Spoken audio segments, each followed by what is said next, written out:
Hello guys, myself Sudipta Hazra, I welcome you all to my channel easy mech concept. आज के video में हम देखने वाले हैं कि चैप्टर 5 आईसी इंजन कंपोनेंट्स के कौन कौन से न्यूमेरिकल जो है जीटीयू में पूछे जाते हैं और उसका सॉल्यूशन कैसे करना है, फिर उसको डेटा बुक में कैसे देखना है। तो सबसे पहले हम देखेंगे क्वेश्चन क्या है, फिर देखेंगे कि डेटा बुक में आपको कहाँ से उसके फॉर्मूला मिल जाएंगे और लास्ट में हम देखेंगे कि उसका सॉल्यूशन कैसा है।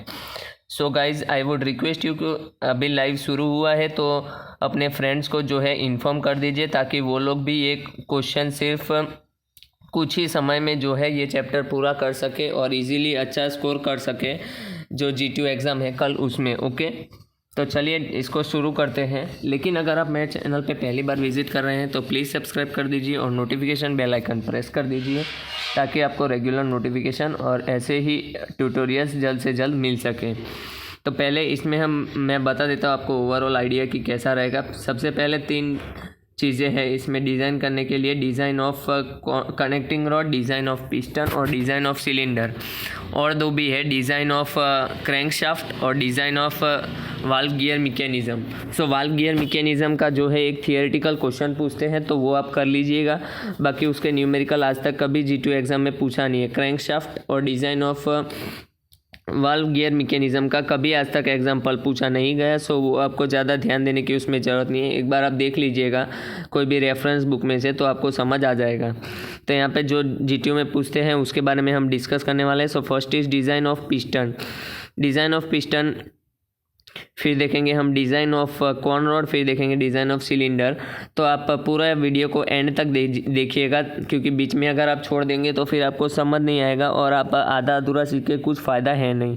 सो डिज़ाइन ऑफ पिस्टन, तो डिज़ाइन ऑफ पिस्टन में आप देख सकते हैं इस तरीके का कुछ क्वेश्चन होगा। ये क्वेश्चन देखने में बहुत लंबा चौड़ा लग रहा है, पर पूरा क्वेश्चन आपको रीड नहीं करना है, सिर्फ आपको देखना है कि क्या डिज़ाइन करना है। तो यहाँ पे देख सकते हैं आप, पहले ही लाइन पे लिखा है कि is given for the piston of a 4 stroke cylinder diesel engine. Okay, तो 4 स्ट्रोक सिलेंडर डीजल इंजन है और डिज़ाइन क्या करना है आपको, पिस्टन के डेटा गिवन है तो पिस्टन का डिज़ाइन करना है। यहाँ पे आपको फिर देख लेना है कि क्या क्या चीज़ें दी हुई है, वो आपको काम में लगेंगी डेटा में। देन नेक्स्ट इज़ क्या क्या आपको फाइंड करना है, ये 6 चीज़ें आपको फाइंड करनी है। Radial width of piston rings, तो मैं बता देता हूँ कि पिस्टन का न्यूमेरिकल बहुत ही इजी, ऐसा आपको अगर डेटा दिखे तो ये बहुत ही इजी न्यूमेरिकल है। सिर्फ आपको वैल्यूज़ पुट करनी है, गिवन डेटा जो है उसमें से आपको फार्मूला में वैल्यूज़ पुट करनी है, बाकी डेटा बुक आपका सारा काम कर देगा।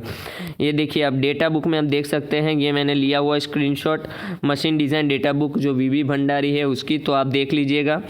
तो ये रेडियल वॉल थिकनेस, हमें पहला क्या पूछा है, रेडियल वॉल थिकनेस। ये सारी चीज़ें पूछी गई है लाइन वाइज, और लाइन वाइज फार्मूला में आपको डेटा बुक में मिल जाएगा। तो यहाँ पे आप देख सकते हैं रेडियल वॉल थिकनेस का फार्मूला है, then axial width, then gap between free ends, उसमें बिफोर असेंबली आफ्टर असेंबली ऐसा क्वेश्चन में ही पूछा है। Then top line, then width of ring groove, ये सब कुछ चीज़ें आपको पूछी गई है और ये 6 के 6 चीज़ों का फार्मूला यहाँ पे आपको दिया गया है। ओके, तो आपको सिर्फ वैल्यू पुटअप करने हैं, वो कैसे करने हैं हम देख लेते हैं। सो सॉल्यूशन पार्ट में आप देख सकते हैं ये मई 2018 में पूछा गया क्वेश्चन है डिज़ाइन ऑफ पिस्टन के ऊपर। तो यहाँ पे जो डेटा दिया है आपको उस हिसाब से लिख लेना है। D1 दिया है, सिग्मा टी दिया है, PW मतलब बियरिंग का वॉल प्रेशर दिया हुआ है, then TH, then number of piston rings 4। तो उस हिसाब से आपको radial width of piston ring बस फॉर्मूला लगाना है और वैल्यू, ये सारे वैल्यू पुट अप करने हैं। तो आपको A1 की वैल्यू मिलेगी 7.5 mm।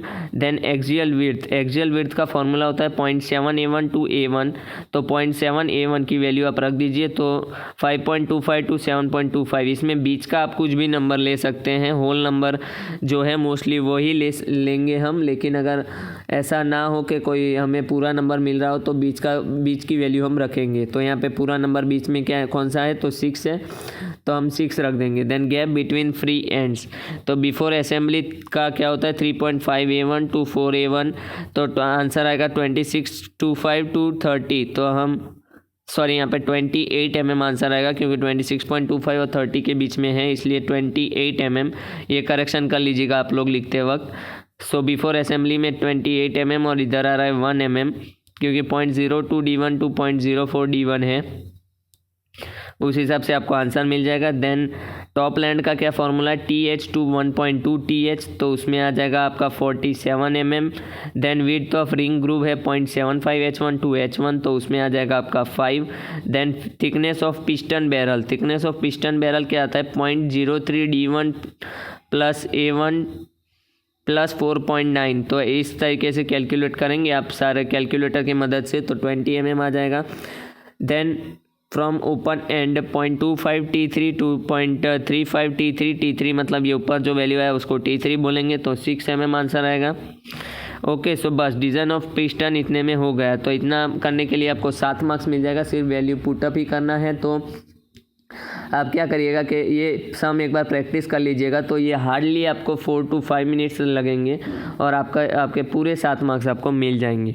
Okay, so this is बहुत ही इजी क्वेश्चन है ये, तो आप एक बार प्रैक्टिस कर लीजिएगा। Then design of cylinder, design of cylinder में इस तरीके का कुछ क्वेश्चन होगा, इसमें आपको पता चल जाएगा, क्योंकि इसमें देखिए आपके determine the bore and length of the cylinder, मतलब लेंथ और सिलेंडर, लेंथ और बोर मतलब बेसिकली डायमीटर, इनर डायमीटर को बोलते हैं बोर, तो वो आपको फाइंड करना है, मतलब ये सिलेंडर का क्वेश्चन है। फिर आपको थिकनेस ऑफ सिलेंडर हेड, ये सब कुछ दिया गया है।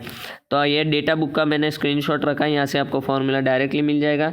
Eta is equals to BP/IP, फिर BP is equals to PMBLAN divide by 60, देन A is πD²/4, N is equals to N फॉर 4 stroke diesel engine and for 2 stroke, और फॉर 4 स्ट्रोक क्या रहेगा, N is equals to N/2।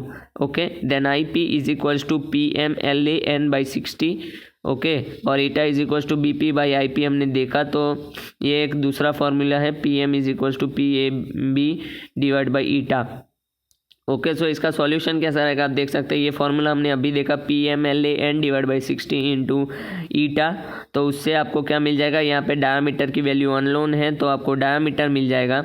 और length, यहाँ पे length तो कैलकुलेट करना मैं भूल गया हूँ, तो length is equals to 1.5 times diameter ले लेते हैं हम रेशियो। ओके, वो दिया नहीं हुआ है, या फिर कहीं पे दिया भी होगा शायद डेटा बुक में, पर आपको याद रखना है कि लेंथ कितना होता है, 1.5 टाइम्स ऑफ डायमीटर, तो 1.5 इंटू 90 1.18 करेंगे तो आपको लेंथ भी मिल जाएगा। मतलब आपका पहला क्वेश्चन खत्म हो गया। देन नेक्स्ट है कि डायमीटर और थिकनेस ऑफ सिलेंडर हेड, तो उसमें ये फॉर्मूला D√K Pmax/σc। यहाँ पे आपको Pmax की वैल्यू क्वेश्चन में गिवन होनी चाहिए, बट इस क्वेश्चन में नहीं गिवन है, तो मैंने यहाँ पे 3.5 ले लिया है। आपको ऊपर लिख देना है कि assuming Pmax is equals to 3.5 MPa और न्यूटन पर mm², कुछ भी जो यूनिट आपको अच्छा लगे वो लिख लेना। Okay, so 0.162 into 3.5 divide by 42, ये K की वैल्यू आपको डेटा बुक में गिवन है। Then TH is equals to आपको आ जाएगा 11 mm। फिर है DC को डायमीटर ऑफ बोल्ट, तो उसमें क्या आएगा 0.01 D plus 4 to 0.02 D plus 4, तो उसके हिसाब से आपका आ जाएगा bolt diameter.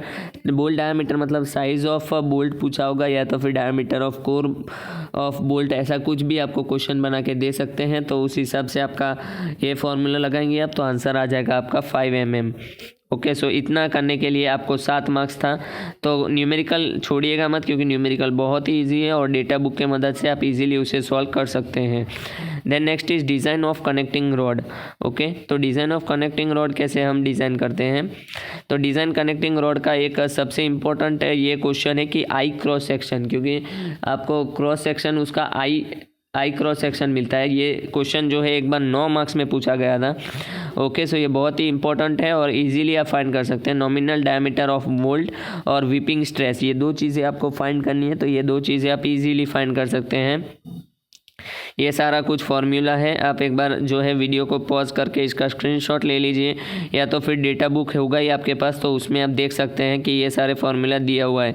IXX IYY area 11T², फिर KXX is equals to 1.78T। Then यहाँ पे PI दिया हुआ है MR ω²R cos theta plus cos 2 theta by N1, तो ये PI, लेकिन हमें कौन सा फॉर्मूला इस क्वेश्चन के लिए यूज़ करना है, ओमेगा तो आपको पता ही है 2πN/60 R is equals to L/2, तो हमें PI मैक्स का फॉर्मूला यूज़ करना है MR ω²R divided by 1 plus N1। इसके नीचे आप देखिएगा तो आपको सब कुछ दिया हुआ है कि कैसे क्या फाइंड करना है। तो यहाँ पे जो है आप डायमीटर ऑफ बोल्ट्स, फिर ये वीपिंग स्ट्रेस जो पूछा है आपको ये निकालना है basically, sigma B is equals to M B Y by I. अब एम बी कैसे निकालते हैं वो उसका भी फॉर्मूला दिया है, वाई का भी फॉर्मूला दिया है, आई का भी फॉर्मूला दिया है, तो उसके हिसाब से आप वैल्यू पुट करके आंसर निकाल सकते हैं। तो सॉल्यूशन देख लेते हैं हम। यहाँ पे डायमीटर ऑफ बोल्ट पूछा है, पी आई मैक्स पूछा है is equals to 2 pi D C square by 4 sigma T. तो आपको पी आई मैक्स निकालना होगा, फिर आपको डी सी मिलेगा। Then P I max is equals to M R omega square R into 1 plus N1। तो N1 मतलब L by are, और यहाँ पे R जो है हमको मीटर में लेना है इसलिए डिवाइड बाई 1000 कर दिया। तो फाइनली आपको आंसर मिल जाएगा 23.29 किलो न्यूटन। तो उसको यहाँ पे रखेंगे तो हमारे पास डी सी की वैल्यू जो है 15.72 mm मिल जाएगा। फिर सिंपली आप विपिंग स्ट्रेस आपको क्या करना है, इस वाले फॉर्मूले पे रख देना है, M B Y by I. तो एम बी होगा M1 omega square R L square by 9√3, Y is equals to T/5T/2 और E X X is equals to 419/12 T⁴। Okay, तो इतना जो है आपको आईसी इंजन कंपोनेंट्स में इतना सा ही था, इतना सा आपको सॉल्व करना है। So thank you so much guys for watching this video. और अगर आपको ये वीडियो हेल्पफुल लगा तो इसे अपने एक ग्रुप में या तो फिर एक फ्रेंड्स के साथ शेयर कर दीजिए। और अगर आप मेरे चैनल पे पहली बार आए हैं तो प्लीज़ सब्सक्राइब कर दीजिए और नोटिफिकेशन बेल आइकन प्रेस कर दीजिए ताकि आपको रेगुलर नोटिफिकेशन और अपडेट्स मिलती रहे। Thank you so much guys.